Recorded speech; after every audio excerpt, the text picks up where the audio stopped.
Hi, hello friends, welcome back to the Prime Content YouTube channel. ప్రస్తుతం నైరుతి బంగాళాఖాతంలో ఏర్పడిన అల్పపీడనం కొనసాగుతోంది. ఈ అల్పపీడనం శ్రీలంక వైపుగా కదులుతుంది. ఇవాళ తీవ్ర అల్పపీడనంగా బలపడుతుందని అంచనా వేస్తోంది వాతావరణ శాఖ. ఈ అల్పపీడనం కొనసాగుతుండగానే ఈ నెల 21న బంగాళాఖాతంలో మరో అల్పపీడనం ఏర్పడే అవకాశం ఉందని చెబుతున్నారు. కొన్ని వాతావరణ మోడళ్లు కూడా అల్పపీడనం ఏర్పడే అవకాశం ఉందని సూచిస్తున్నారు.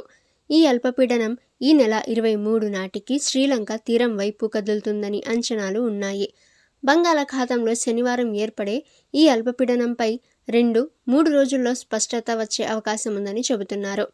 అయితే ఈ నెల 21, 22, 23 తేదీల్లో దక్షిణ కోస్తా, రాయలసీమలోని కొన్ని జిల్లాల్లో తేలికపాటి నుంచి మోస్తరు వర్షాలు పడే అవకాశం ఉందని అంచనా వేస్తున్నారు. ఈ శనివారం నుంచి 3 రోజులు రాయలసీమ జిల్లాల్లో, అలాగే ఈ నెల 22 నుంచి 2 రోజుల పాటు దక్షిణ కోస్తాలోని నెల్లూరు, ప్రకాశం జిల్లాల్లో వర్షాలు కురుస్తాయని అంటున్నారు. ఈ నెల ఏపీలోని పలు జిల్లాల్లో పొగమంచు కురిసే అవకాశం ఉందని వాతావరణ శాఖ అధికారులు పేర్కొన్నారు. రాయలసీమలోని కొన్ని జిల్లాల్లో కనిష్ట ఉష్ణోగ్రతలు 2 నుంచి 4 డిగ్రీలు తగ్గొచ్చని అంచనా వేస్తున్నారు. రాష్ట్ర వ్యాప్తంగా ఎండ తీవ్రత పెరుగుతోంది.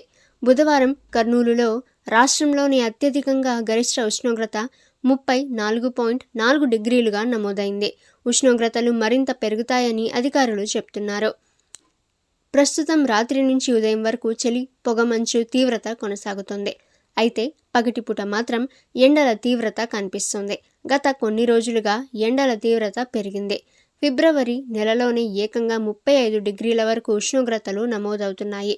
ఫిబ్రవరి నెలలోనే ఎండల పరిస్థితి ఇలా ఉంటే మార్చ్, ఏప్రిల్, మే నెలల్లో పరిస్థితి ఎలా ఉంటోందని ఇక జనాలు భయపడుతున్నారు. ఈ ఏడాది ఉష్ణోగ్రతలు రికార్డు స్థాయిలో నమోదయ్యే అవకాశం ఉంటుందంటున్నారు. ఓకే ఫ్రెండ్స్, ఈ రోజుకి సంబంధించిన లేటెస్ట్ వెదర్ రిపోర్ట్ అయితే ఇది. ఇక ప్రతిరోజు మీరు లేటెస్ట్ వెదర్ రిపోర్ట్ తెలుసుకోవాలి అనుకుంటే ద ప్రైమ్ కంటెంట్ యూట్యూబ్ ఛానల్ని సబ్స్క్రైబ్ చేసుకోండి. వీడియో నచ్చితే వీడియోని లైక్ చేయండి. ఈ సమాచారాన్ని మీ ఫ్రెండ్స్ అండ్ ఫ్యామిలీ అందరికీ కూడా షేర్ చేయండి. నెక్స్ట్ వీడియోలో కలుసుకుందాము.